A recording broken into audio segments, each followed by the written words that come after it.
Thank you, Glenn. I have a microphone here. Can you hear me all right with that? Yep, excellent. I'll start with a question, first of all. Would you like to just have a guess at roughly how many businesses started up in the UK last year? Just a rough guess. How many, sorry? A million. Oh, hello. Any other guesses? 50,000? More? 100,000? It was 900. Well, it was actually just over 900,000 businesses actually started up in the UK last year, which is quite a remarkable statistic, actually.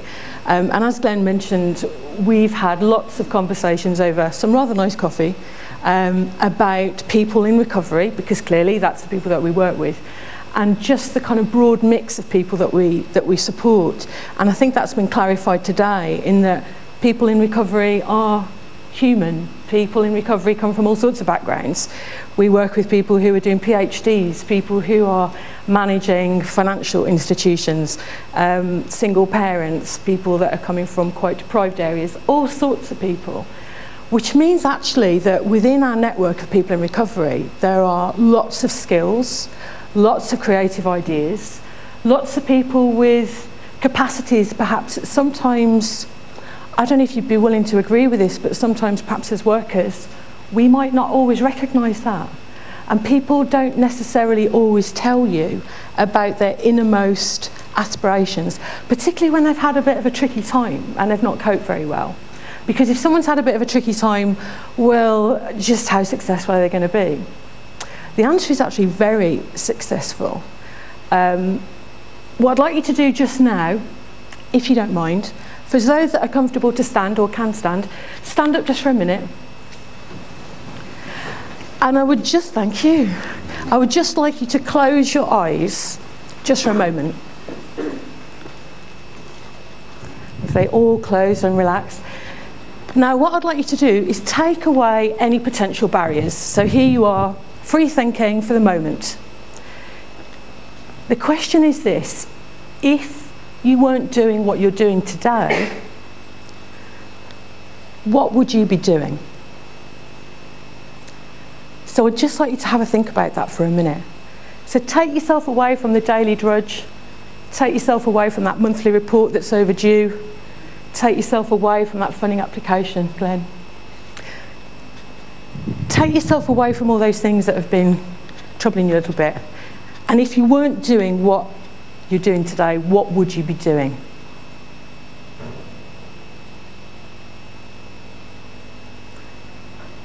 Lovely.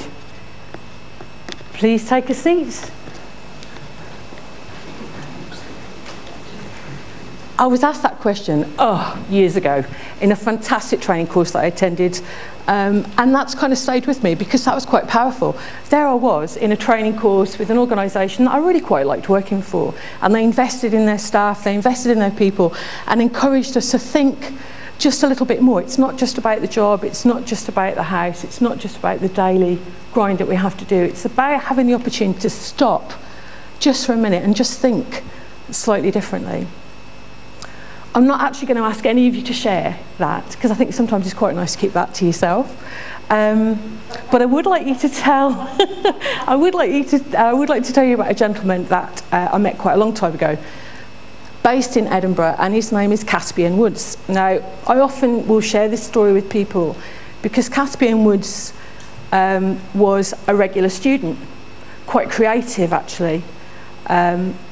Didn't really quite know what he was going to do when he left university, but he was quite inspired by some of his colleagues, some of the students. At the time in the 90s, it was quite fashionable to start creative organisations that would help businesses promote themselves. Because often businesses can be very strong and very good at what they do, but they're not necessarily all that good at promoting themselves and selling themselves. So Caspian started a company called Can I Hold Your Balls For You? Fact. And he was very successful. Now take from that what you will, but that was quite a brave step, I thought. And one of the promotional activities that he did was in Glasgow in a shop in Sauchiehall Street. So the shop had been closed forever, and an organisation said, we're going to take that retail unit on and we're going to start a business, but we really need someone to help us because Glasgow is really competitive. Sauchiehall Street is heaving with shops. How do we get people into our shop? Oh, there's a guy there called Caspian. He's got a business called Can I Hold Your Balls For You? We'll recruit him. Let's see what he does. What did he do?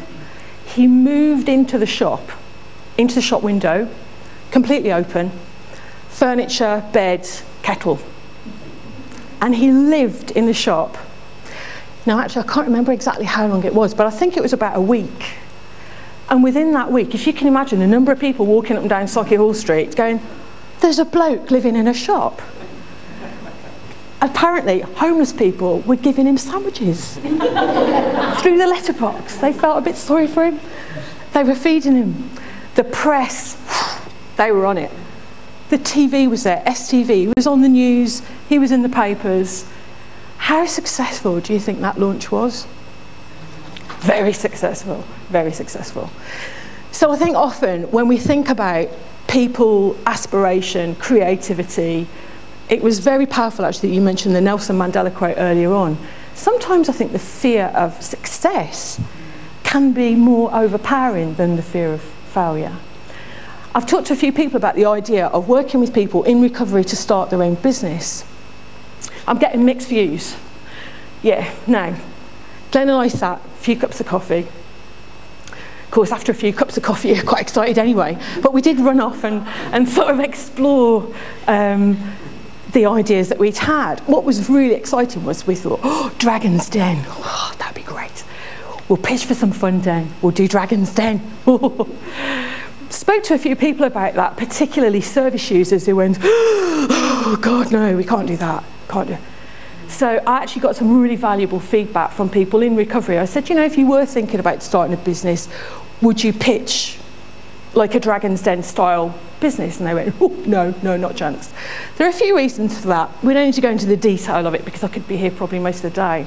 And I think when people are in recovery, feeling slightly vulnerable, we don't necessarily want to plunge them, you know, right into the Dragon's Den.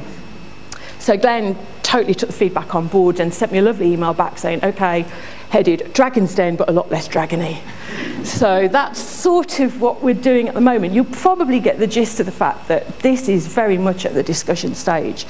I'm not going to stand here and give you answers, models, examples of successful businesses that we've set up with people in recovery. We're right at the kind of blank page stage, really.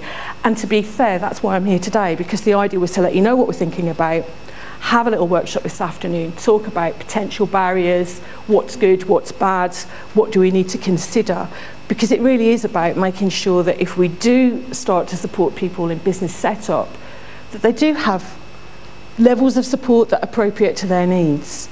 Ultimately, a lot of people, as you will know, coming through recovery are very strong, very focused, and a lot of people say, actually, if I'm busy, if I'm focused on something positive, if I'm out there every day feeling that I'm doing something positive to keep me on my recovery journey, that's great.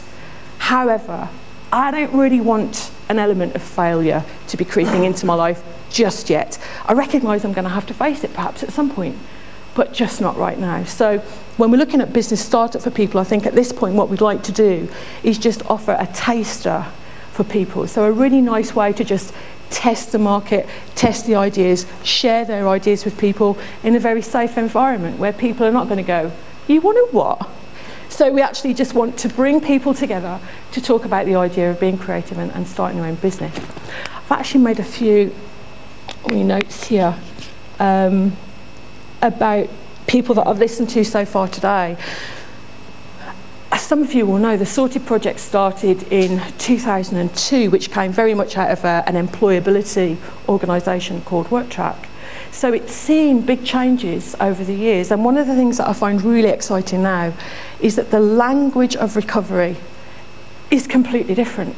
And I know there's quite a few familiar faces here today that have worked within this network for many years. And I just find it a really optimistic, yes, challenging, let's be realistic, very challenging times, But the attitudes coming from people working in this field and people coming through recovery are so much more positive and speaking in a language that really reaches me, and I think on a human level, which is that, you know, we are all people, and no matter the challenge, we can at least have a go at overcoming it. So I think that if you're involved in the workshop this afternoon, be prepared to just share some ideas, just be honest. Let me know about things that would concern you. If you are in recovery or you are working with people in recovery, what concerns you about people starting their own business in recovery? And see what comes from this. Early days, but I'm quite excited. I hope you are too. And I think we'll keep you posted on how it goes. So thank you for listening.